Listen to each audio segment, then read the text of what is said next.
demande peuvent qu'être encore mieux. Mr. Speaker, speaking of the future, I want to take the opportunity to talk about our innovation agenda.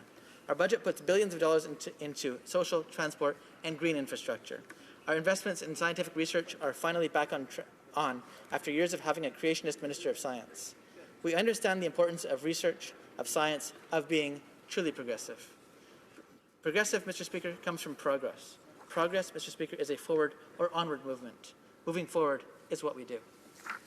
While the official opposition objects even the most basic progress, even the notion of switching to digital clocks in this chamber was pooh-poohed by the Conservatives when we had our debate on Standing Order 51, the rest of society moves ever forward. Mr. Speaker, 2016 marks the 25th anniversary of Linux, the open source operating system started by Linus Torvalds and developed into a world powerhouse by tens, if not hundreds of thousands of contributors from all walks of life and all corners of the globe. I've been involved in the Linux and open source community for most of that time, mainly through the open free technology community, SourceForge and its predecessor organizations, software in the public interest, and the Debian community.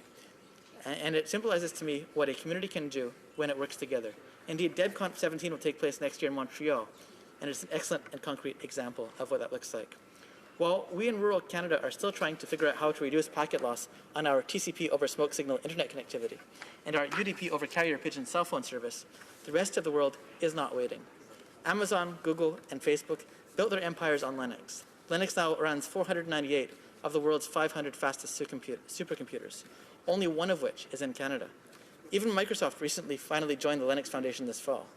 I believe that it is very important to understand the lessons of the open source community. In 25 years, Linux went from a university student's hobby to the software backbone of the internet. Many people became very wealthy because of it, with it, and through it. Yet all the while the software, the product, if you will, was free for anyone and everyone to use, to modify, to take apart, and to understand. While some people refuse to use a web browser other than Internet Explorer because its proprietary nature is seen as the only possible avenue to being secure, I see it as the other way around. Open source software, with its peer-reviewed scientific approach to development, tends to be the most secure option available. Getting open source logic into government, Mr. Speaker, can only see innovation improve. With our innovation agenda, Mr. Speaker, the options are there. But to get there, we need communications infrastructure. That we only have one of the world's top 500 supercomputers, and that it is 196 on the list, speaks to this need for infrastructure and investment in innovation. After a decade of the previous government dismissing science as an inconvenience, unhelpful facts in the way of an ideological agenda, the government we have today clearly believes in researching and preparing our way into the future.